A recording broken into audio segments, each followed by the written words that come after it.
আসসালামু আলাইকুম ওয়া রাহমাতুল্লাহি ওয়া বারাকাতুহু। সুপ্রিয় দেশবাসী, সুসম্পন্ন হলো মাধবপুর উপজেলাধীন রাইহানিয়া দরবার শরীফের বড় সাহেবজাদা বিশিষ্ট মিডিয়া ব্যক্তিত্ব শাহজাদা তারেক হাসান মাহাদির বলিমা অনুষ্ঠান। অত্যন্ত আনন্দিত এবং অভিভূত হয়েছি। আল্লাহ পাক রব্বুল আলামিন আমাদেরকে অত্যন্ত আন্তরিকতার সাথে উক্ত কাজটি উভয় পক্ষের সাথে আমরা সুসম্পন্ন করতে সক্ষম হয়েছি এবং এই অনুষ্ঠানটিকে প্রাণবন্ত এবং সুন্দর করার জন্য যারা পিছন থেকে কাজ করেছেন আছে, কিন্তু আমরা তাদেরকে আপনাদের সামনে নিয়ে এসেছি। তবে এতটুকু বলবো, বেঁচে থাকলে মানুষ আপনার সমালোচনা করবে, চলার পথে মানুষ আপনাকে ঘৃণা করবে এবং মানুষ আপনাকে অনেক সমালোচনা করবে। এই সমালোচনা আপনাকে শুনতে হবে, সেই সমালোচনা আপনাকে দেখতে হবে, এটা পার্ট অফ লাইফ।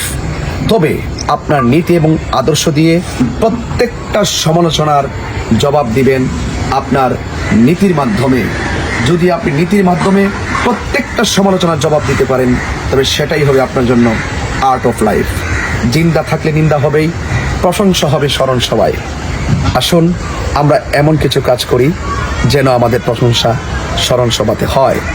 তো আজকে সর্বোপরি এই বিশেষ দিনে বিশেষ বার্তাটুকু রেখে আজকে শেখ তারেক হাসান মাহাদি এবং তার দাম্পত্য জীবনের যে শুরু হয়েছে, আমরা আশা করব তারা যেন ভালো থাকে, সুস্থ থাকে এবং তারা সুস্থ থাকলেই, তারা ভালো থাকলেই, তারা শান্তি থাকলেই আমরা তার শুনেই আনন্দিত হব।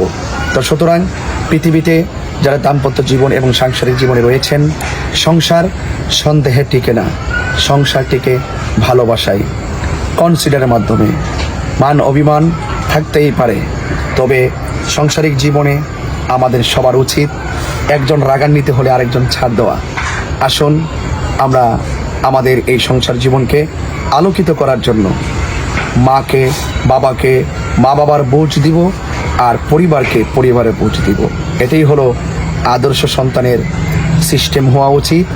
আশা করি শেখ তারেক হাসান মাহাদি তার মেধা, তার যে নলেজ এবং তার যে আন্তরিকতা, সেই আন্তরিকতার ধারাবাহিকতার বিকাশ ঘটবে আমাদের তারেক হাসান মাহাদির সাংসারিক জীবনে।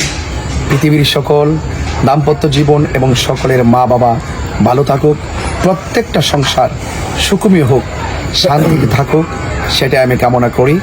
ধন্যবাদ জানাই আজকে আমার সাথে যারা সংযুক্ত হয়েছেন সকলকে।